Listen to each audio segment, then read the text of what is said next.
yarwanishaga inkota, ubu ngubu bararwanisha intwaro z'umurengera zirimo no gukoresha imbaraga z'imirasire y'izuba, bakakudoma aho uri bakagusanga bakakwicira mutamenya n'icyakwishe, umutima bakawuturitsa.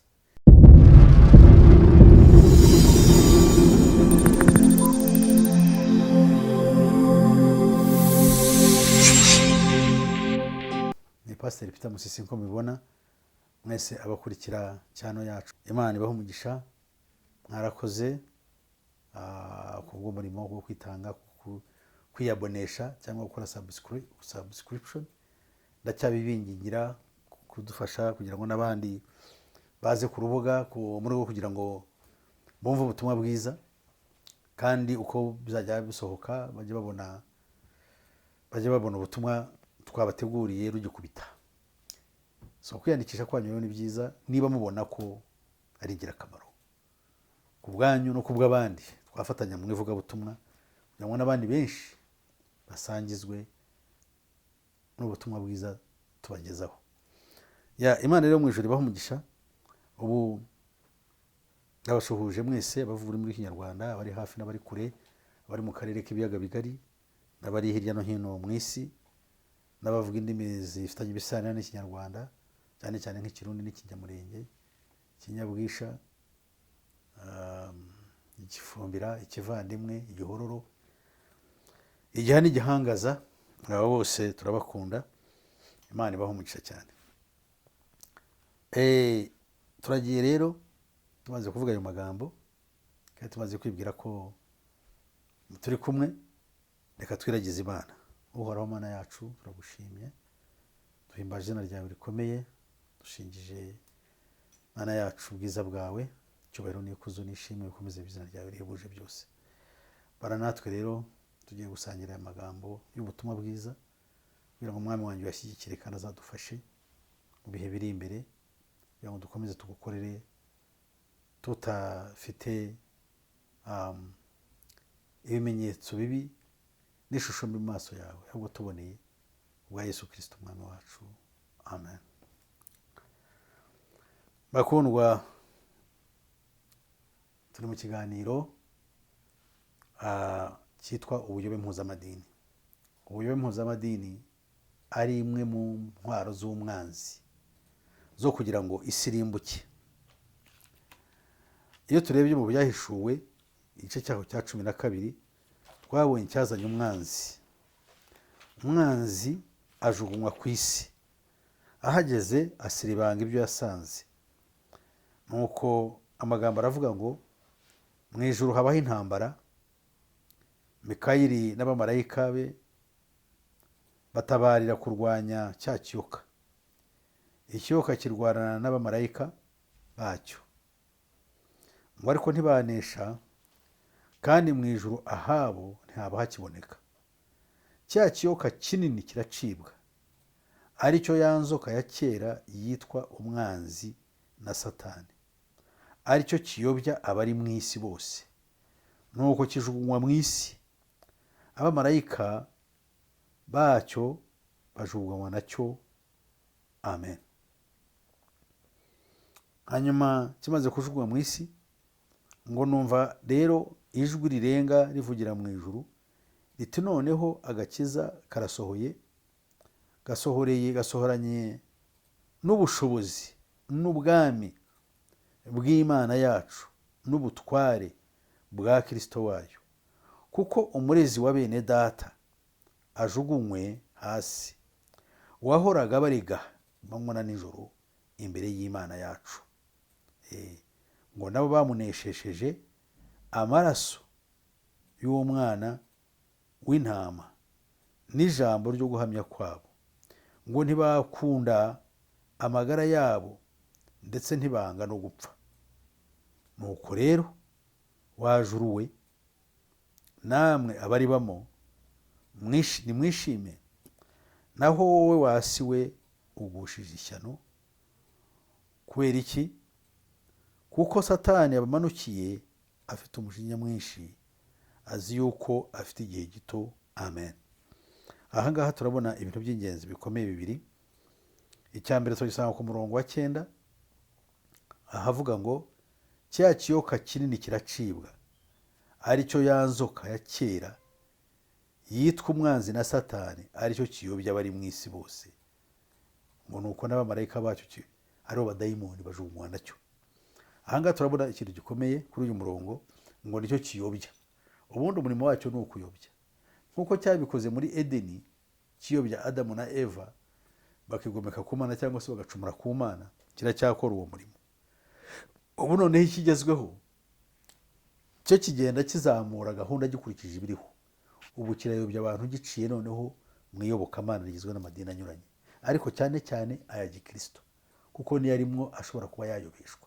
Ayandi yo ahagaze ku rufatiro rwayo.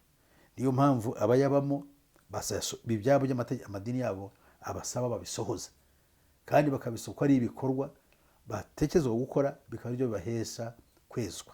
Ariko twebwe abahawe umwuka w'Imana kugira ngo twezwe n'imbere y'Imana, tububwe neza, tubeshejwe no kwizera, twezwa n'umwuka wera no kwizera ukuri, ibyo Satani araza akavangira abantu.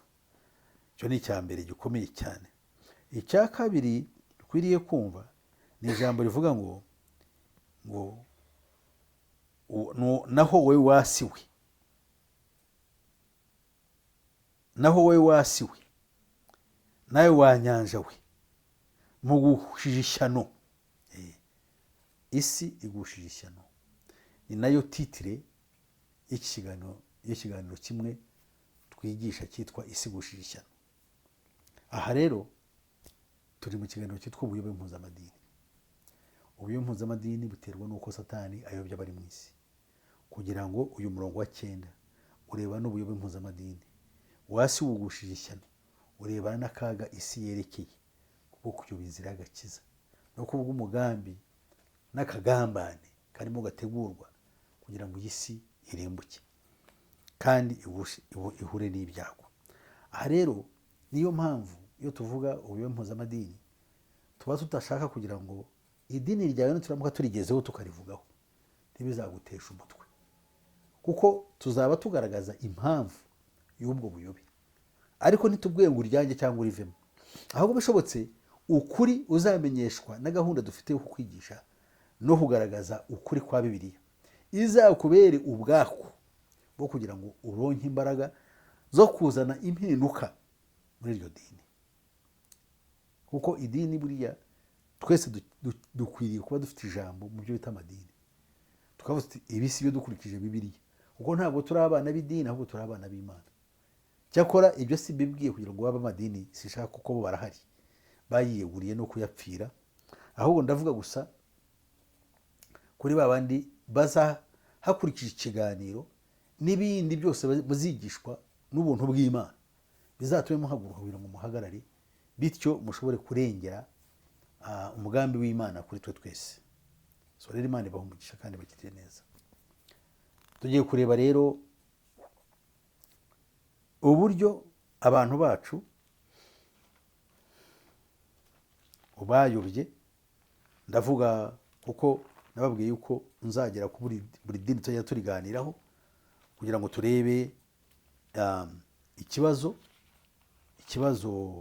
bafite gituma tuvuga yuko bayobye, kuko tuba tubigaragaza twifashishije Bibiliya. Nko nkatekereza ngo niba tuzaba twifashishije Bibiliya, bizaba bivuze iki? Bizaba bivuze ngo ntabwo Bibiliya ushobora kwica ku ruhande, uko imeze uko niko tuzayikurikiza, kandi turagaragaza n'impamvu twemera yuko ibyo tuvuga ari byo bishingiye ku kuri. Naba hari ukundi wabyize bakubeshya cyangwa se bakubwira ngo bimeze bitya, tuzakwereka yuko atari byo kandi dufite naho duhera. So Imana iri guha umugisha ko icyo dushaka ni ubugingo bwawe, ni ubugingo bwanjye, ni ubugingo bw'abandi bose. Cyakora bahisemo indi nzira ntabwo twabahata. Amagambo tugiye kureba dusanga mu byakozwe n'intumwa igice cya 4 umurongo wa 21 kugera ku murongo wa 31. Hari amagambo agira ati: nabo bongeye kubakangisha barabarekura,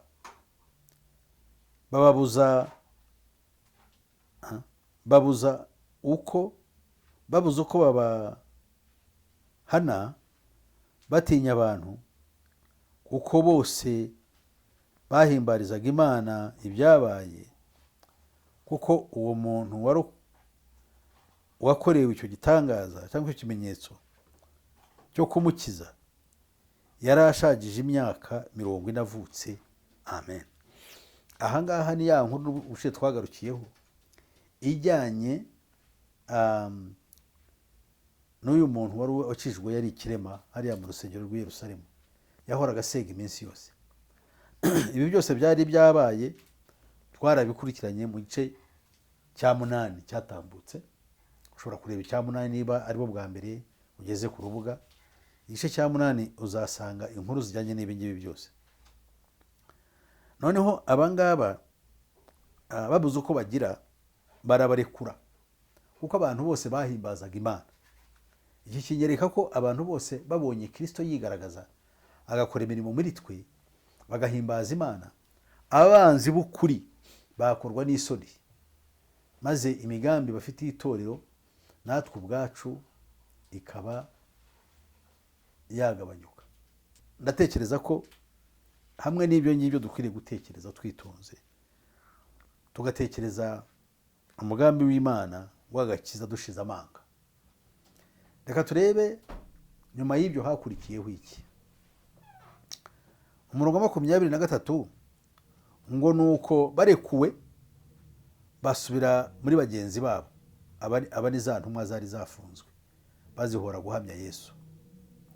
Noneho babatekerereza ibyo babwiwe byose n'abatambyi bakuru n'abakuru. Nabo babyumvise bavuga ijwi rirenga n'umutima uhuye, babwira Imana bati, databuja, ni wowe waremye ijuru n'isi n'inyanja n'ibirimo byose, kandi wavugiye mu kanwa ka sogokuruza Dawidi umugaragu wawe, ubivugisha umwuka wera, ngo ni iki gitumye abanyamahanga bagira imidugararo n'abantu batekerereza iki iby'ubusa. Ahangaha nko tubyumvise, aha abantu bari basubiye muri bagenzi babo, babarekuye yuko babonye yuko bitacyoroshye. Ubuyobe Mpuzamadini buzira hehe ahangaha? Nuko nubwo byagaragara ku buryo budasubirwaho ko igikorwa cyakozwe cyari igitangaza kandi kitakozwe n'umuntu, bajyaga kwizera Yesu bose uwo munsi, ariko ntibyakunze. Nkuko twabibonye mu gice cya 8, abantu bagera ku 5,000 b'abagabo gusa, tabariyemo abagore n'abana, bahindukiriye umukiza umunsi umwe. Ariko ubutambyi bukuru n'ubutware bw'ubwo bwoko baranze, banga kuva ku izima. Byumvikane ko abantu bose bafite inyungu, bafite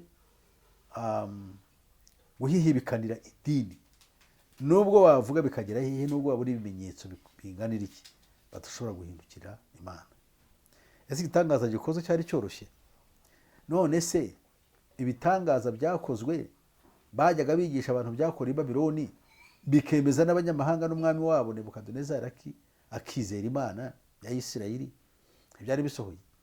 Ese ibimenyetso bahoraga babaza Yesu bakamubwira ngo urakora ikimenyetso cy'ingo tukwizere, icyo cyari ikimenyetso cyoroheje?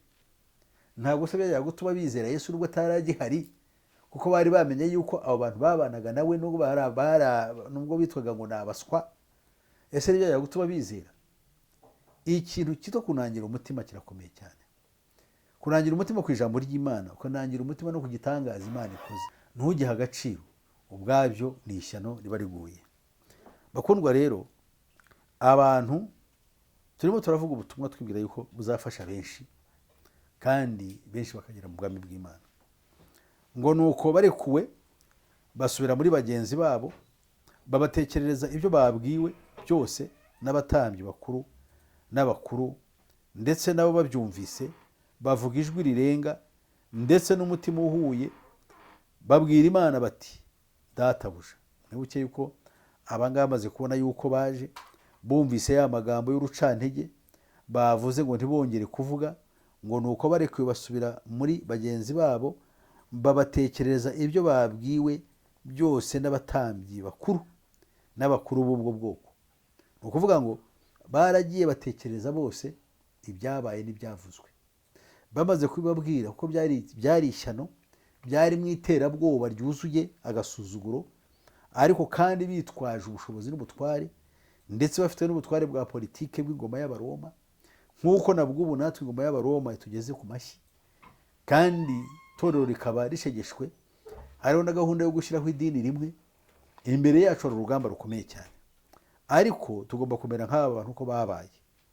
Niyo mpamvu ku murongo wa 24 bagize bati, nabo babyumvise bavuga ijwi rirenga ndetse n'umutima uhuye. Mwibuke yuko ibi bintu basengaga umutima wabo uhuye, ntabwo barimo uburyarya, ntabwo barimo mbereka, ntabwo barimo amasengesho yo kubeshya undi areba undi abateranya imigongo, ngo ahubwo bari bahuje umutima. Nuko babwira Imana bati, databuja, niwe waremye ijuru n'isi n'inyanja n'ibirimo byose, kandi wavugiye mu kanwa ka Dawidi umugaragu wawe avugishijwe n'umwuka wera, ngo ni iki gitumye abanyamahanga bagira imidugararo n'abantu bagatekereza iby'ubusa? Cyo ni ikibazo. Ngo abami bo mu isi bateje urugamba, n'abakuru bateraniye hamwe kurwanya Uwiteka n'uwo yasize. Amen.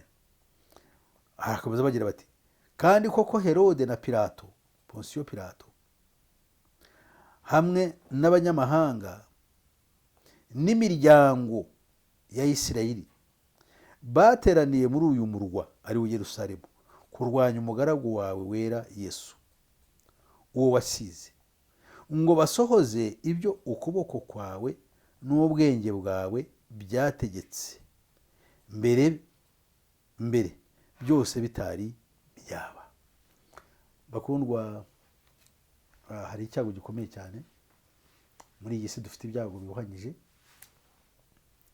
Ahangaha turabona ibitangaza bikomeye kandi byisubira, birisubira bikaza mu isi nk'ikintu cy'igitangaza gikomeye. Uti biraza bite?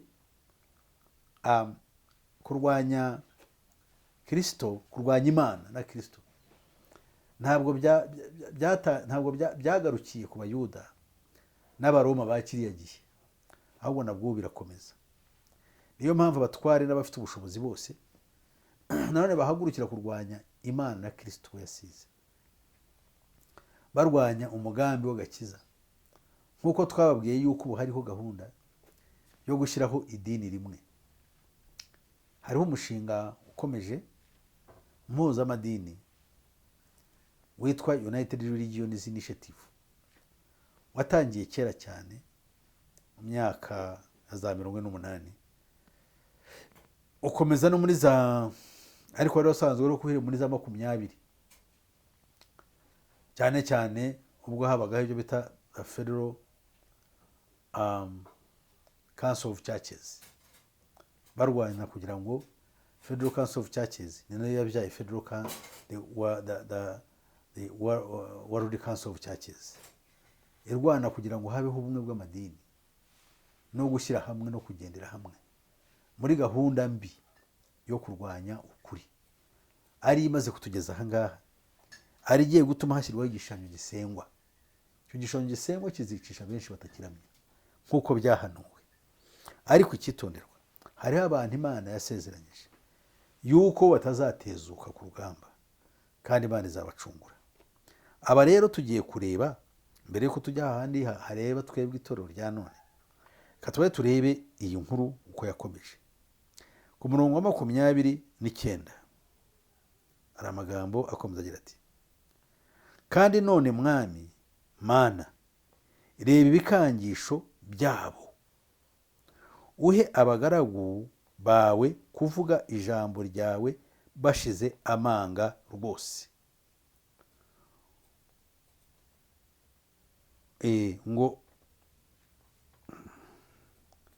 ngo ukiramburira ukuboko kwawe kugira ngo gukize kandi gukore n'ibimenyetso n'ibitangaza mu izina ry'umugaragu wawe wera Yesu Kristo. Ngo bamaze gusenga aho bari bateraniye, ngo haba umushyitsi, bose buzuzwa umwuka wera kandi bavuga n'ijambo ry'Imana bashize amanga. Bakundwa, Imana abano bantu yarabashimye, bari bahuje umutima. Isengesho ryabo barigaragarisha imbaraga zabo nke, ariko bafuje umutima, bazi yuko kubaho ntacyo bashobora, bazi yuko ari Imana yonyine ishobora byose. Berekana yuko Herode na Pilato ntabwo bashyiraga hamwe, ariko ku bwa Yesu Kristo barongeye baruzura. Bari bafitanye inzangano zabo nk'uko abanyapolitike n'ubundi bahora banganye n'abayobozi b'ibihugu, ariko icyo gihe bashyize hamwe ko common enemy kuri bo yari Kristo. N'ubu ngo amahanga yose ashyize hamwe. Ahangaha ijambo ry'Imana riratubwiye ngo n'abakuru b'Abayuda n'abami b'abanyamahanga n'imiryango y'Abisirayeli bose bari bashyize hamwe, bateraniye i Yerusalemu ngo barwanye Imana n'uwo yasize ari we Kristo. Barasenga, babonye igisubizo cyihutirwa. Imana yagaragaje yuko iri kumwe nabo.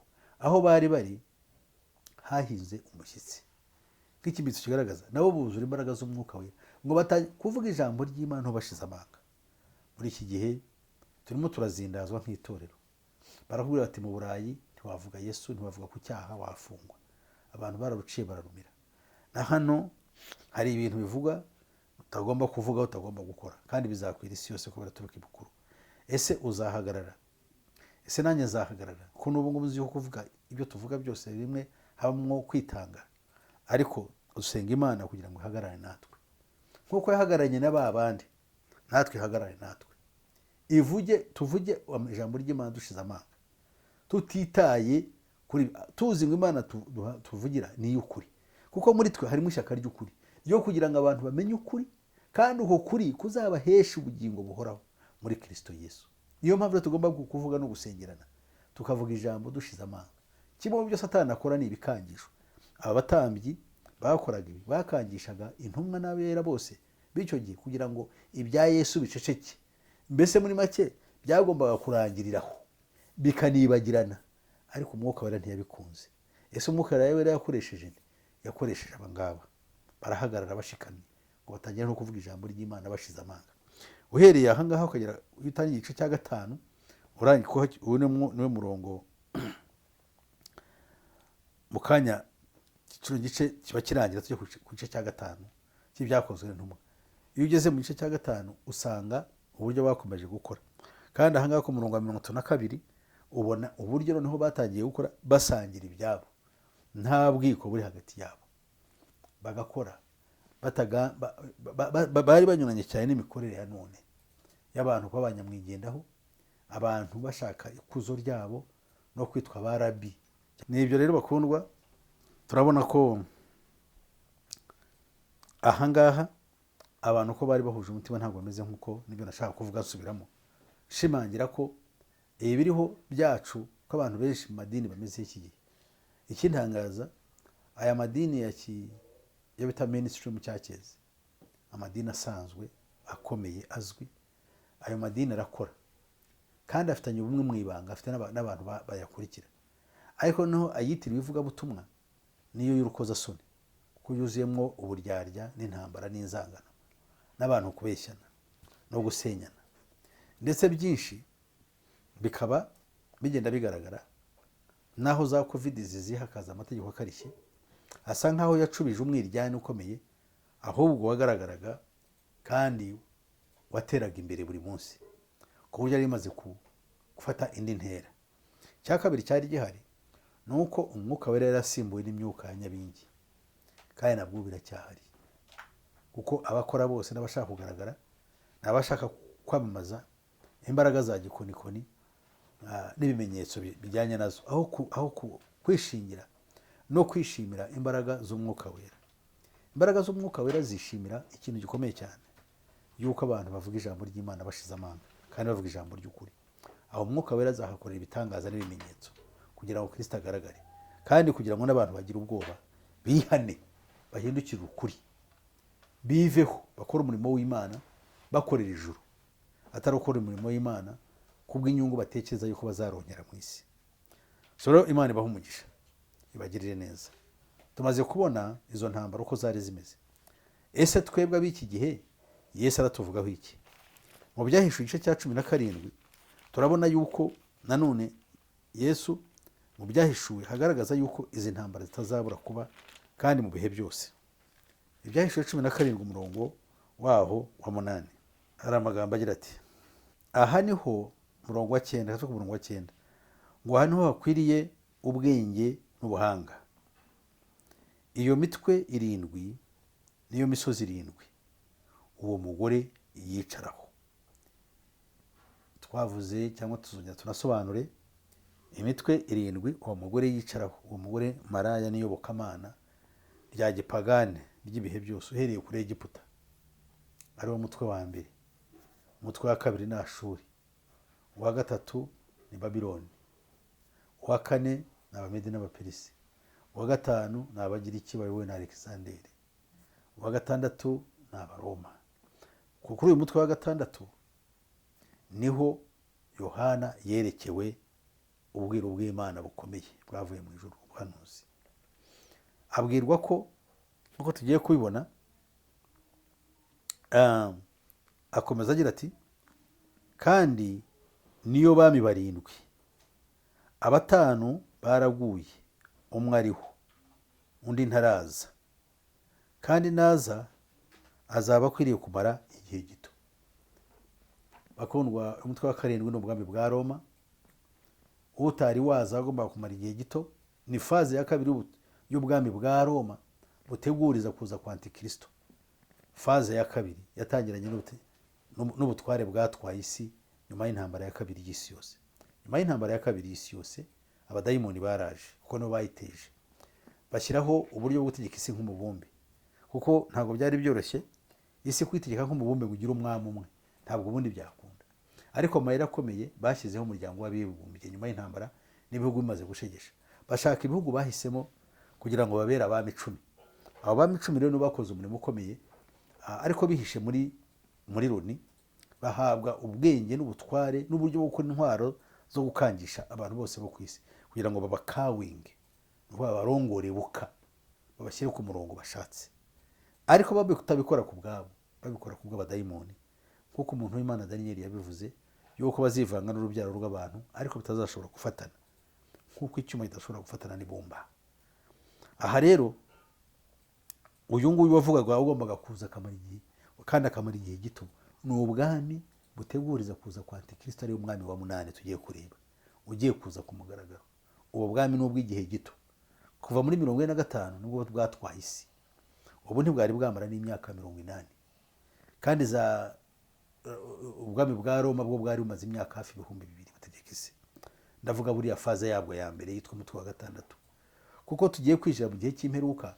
Iyi faze y'ubwami bwa Roma ariko noneho ku mugaragaro ufatanyije n'abadayimoni, ari bategeka isi, bayobora aba batware bose bagaragara. Ubu ngubu bo bigomba kumutwara igihe gito. Gahunda irihutishwa kugira ngo bwa bwami bwateganyijwe, ubwami bwa Satani, bwa Antikristo, bujyeho ku mugaragaro. Kugira ngo rero bujyeho ku mugaragaro bugomba gutegurizwa ibi birimo kuri iyi si by'amadini, uko afuragurika, uko aho umugisha ibyo ibinyuma nk'ibi ngibi by'ibidukikije barimo birukanka inyuma. Amadini yaba yabisinyiye ngo ni ukuri. Amadini yasinyira agaha umugisha ibintu byinshi bigenda bivuguruza icyo Bibiliya yigishije mu isi, ugasanga bifatanyije n'inyamaswa, kandi niyo mpamvu yitwa umugore maraya n'iyobokamana rishingiye ku binyoma. Ku murongo wa 11 aravuga ngo ya nyamaswa yari ikaba itakiriho, iyo ubwayo ni uwa 8, nyamara kandi n'umwe muri ba bandi 7, kandi arajya kurimbuka. Haleluya. Uyu wa 8 uvugwa ninde? Uyu wa 8 uvugwa na Antikristo. Uyu wa 8 uvugwa na Antikristo niwe ugiye kuza, nyamara n'umwe muri ba bandi 7. Ni ukuvuga ni ubwami bwa Roma n'ubundi bukomeza. Uvuga ngo bwarategetse abantu bagaragara, ariko bakora Satani mu ibanga. Ariko n'abadayimoni baraje. Iyo ni faze ya kabiri yo guteguriza umutware kuko agiye kuza. Aramanuka bajya mu bantu, barihutisha gahunda. Ubu rero hagiye kuza umutware wa 8. Uyu niwe uzakora ishyano, azakirwa ari ku ijuru, abantu bose bazamubona kandi abantu bose bazamwibonamo, abantu bose bazumva mesaje ye cyangwa ubutumwa bwe mu ndimi z'iwabo kavukire. Iyi ni gahunda bayiteguye ubwo bashyiraga ibimashini bikomeye cyane bya kompiyuta bigenda hejuru mu kirere, bikaba bifite indimi zose zikaba zanditsemo hariya, yewe na data, icyo bita data, ni ukuvuga ngo ibiranga umuntu, ibyangombwa by'umuntu bimuranga, buri muntu wese uriho ubu n'uwavutse n'uwapfuye byamaze kwinjizwa muri izo za data, ku buryo nibitangira kuvuga buri muntu wese azumva amakuru y'ibiza mu buryo buri telepathic, icyo bita mu cyongereza telepathic electrical two way system, uburyo abantu bazajya bumva amagambo avugwa bakibwira yuko bavugana n'Imana.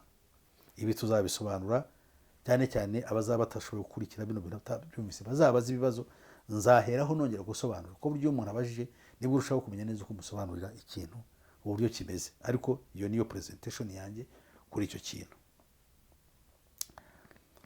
Ahangaha haravuze ngo abo bahuje inama, abo bami 10 ariyo mahembe 10 ariyo batware, aribyo bihugu 10 bitegeka isi muri kino gihe, ariko bihishe inyuma y'ikinyoma cyitwa Oni. Noneho ngo abo bahuje inama baha ya nyamaswa imbaraga zabo n'ubutware bwabo. Aha, icyitonderwa, bazarwanya umwana w'intama, bazarwanya umwana w'intama, ariko umwana w'intama azabanesha, kuko ari we mutware utwara abatware n'umwami w'abami, kandi abari hamwe nawe bahamagawe, batoranyijwe, bakiranutse, nabo bazayinesha. Amen. Ni ukuvuga ngo ibyariho mu gihe cya Yesu, Herode yivanze na Pilato n'abandi batware b'imiryango y'Abisirayeli bagerageza kurwanya Imana na Kristo yasize, uwo mwuka urahari, ariko urakomeye cyane, kuko na Satani ubwe arahagurutse, ni ukurwanya. Ibi bihugu bizagerageza kurwanya umwana w'intama w'Imana. Imbaraga bifite ntaho zihuriye n'izo Pilato yari afite, kuko yari afite, cyari mu gihe cya Antikite, yarwanishaga inkota. Ubu ngubu bararwanisha intwaro z'umurengera, zirimo no gukoresha imbaraga z'imirasire y'izuba, bakakudoma aho uri, bakagusanga, bakakwicira, mutamenya n'icyakwishe, umutima bakawuturitsa. Ibyo twarabibonye, n'ubu barabikoresha ku bantu bashaka kurizita gahunda zabo. Bari ku rwego rwo hejuru, ariko uru rwego Kristo ari hejuru yarwo. Rero bazagereza kumurwanya, ariko bazaneshwa. Abandi bazanesha rero ni bande? Ni babandi bameze nk'abariya bene data basengaga bashize amanga, bakavuga ati tabara, maze Imana ikabatabara aho bari. Abangaba ni abari kumwe na Yesu Kristo. Abo ngabo barahamagawe, bamaze guhamagarwa baratoranywa. Icya kabiri, iby'Imana yabakoreye babihamishije gukiranuka.